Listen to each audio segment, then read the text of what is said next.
Welcome to Not Milk Never Milk. Subscribe if you're lactose intolerant. In this video, I will explain how to use a data card.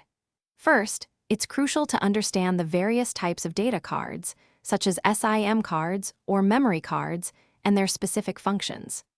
Next, locate the appropriate slot on your device, which is often clearly marked.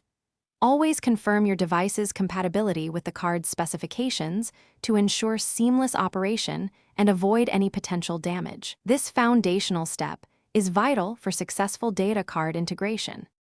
Once you've identified the correct slot, gently insert the data card, ensuring it's oriented correctly to prevent damage. Your device will likely display on-screen prompts guiding you through the activation process. Simply follow these instructions. For internet-enabled data cards, you might need to configure specific network settings, such as an access point name or APN, to establish a connection.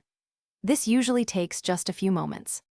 Effective data management is key to avoiding unexpected charges. Regularly check your data usage through your device's settings, often found under Network and Internet or Connections. Be aware of your data plan's limits and any associated overage fees. Many devices offer data compression features or data saver modes, which can significantly extend your allowance. Consider setting usage alerts to receive notifications when you approach your limit. If you encounter connectivity problems, a simple device restart often resolves many issues. Always ensure your data card is clean and free from any physical damage, as even a tiny scratch can disrupt its function.